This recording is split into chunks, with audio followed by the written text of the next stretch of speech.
Praise to the lord.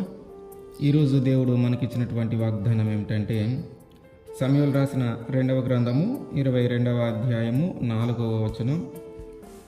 యెహోవాకు నేను మొరపెట్టి తిని, నా శత్రువుల చేతిలో నుండి ఆయన నన్ను రక్షించెను. ఆమేన్. సౌలు దావీదు గారిని చంపడానికి అనేక సార్లు ప్రయత్నించాడు.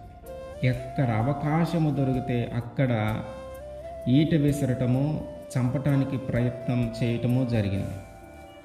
ఇక్కడ ఉంటే లాభం లేదు, ఖచ్చితంగా సౌలును చంపేస్తాడని దావీదు గారు భావించి ఆయన నుంచి దూరంగా వెళ్ళిపోయి ఇంకో చోట బ్రతకటం మొదలుపెట్టాడు. ఆయన ఎక్కడ బ్రతుకుతున్నాడో, ఏ దేశంలో ఉంటున్నాడో తెలుసుకుంటున్నాడు సౌలు. మళ్ళీ అక్కడికి యుద్ధానికి వెళ్తూ ఉన్నాడు దావీదు గారి మీదకి. ఇలా ఎక్కడికి వెళితే, ఏ ప్రాంతానికి వెళ్తే ఆ ప్రాంతముకు మళ్ళీ దావీదు గారిని వెతుక్కుంటూ సౌలు వస్తూ ఉన్నాడు. ఇన్నిసార్లు ప్రయత్నం చేసినా కూడా ఏ రోజు దావీదు గారి ప్రాణమునకు హాని కలిగించకుండా దేవుడు కాపాడుకుంటూ వచ్చాడు.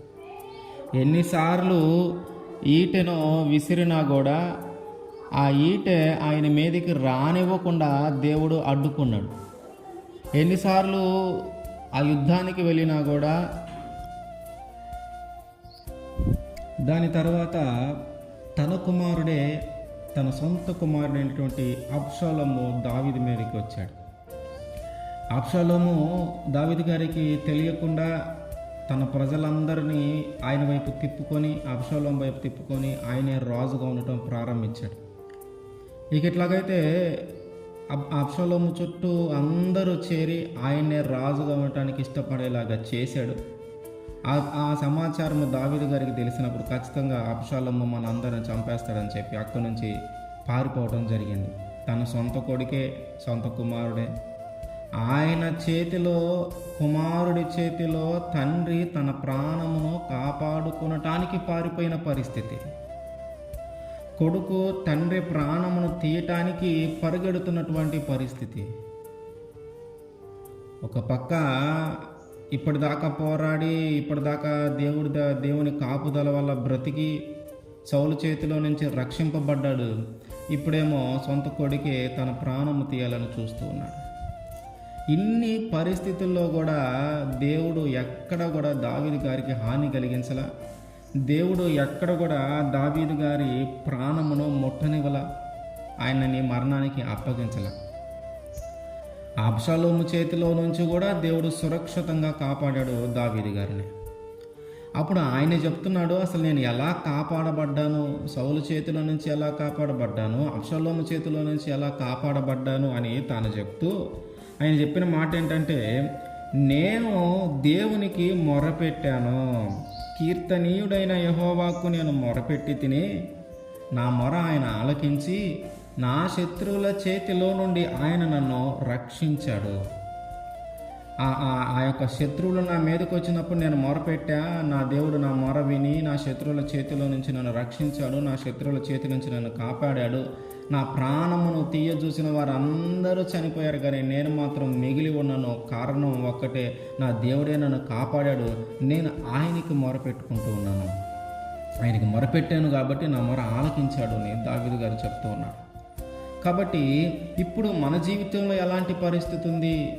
మనల్ని వెంటాడే శత్రువులు ఉన్నారా? మనల్ని వేధించే శత్రువులు ఉన్నారా? మనకు విరోధులు ఉన్నారా?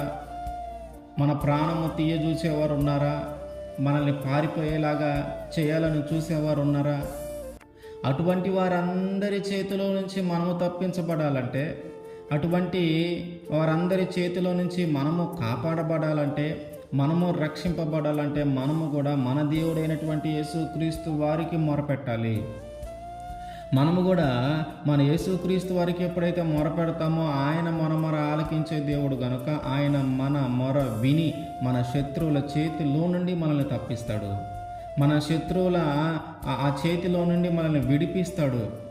ఎవరెవరు మనల్ని ఎలా ఇబ్బంది పెట్టాలనుకుంటున్నారో, ఎవరెవరు మనల్ని ఎలా పడగొట్టాలనుకుంటున్నారో, ఎవరెవరు మన అభివృద్ధిని ఎలా అడ్డుకోవాలనుకుంటున్నారో, ఆ శత్రువుల చేతులందరిలో నుంచి ఆయన మనల్ని రక్షిస్తాడు, ఆయన మనల్ని కాపాడుతాడు.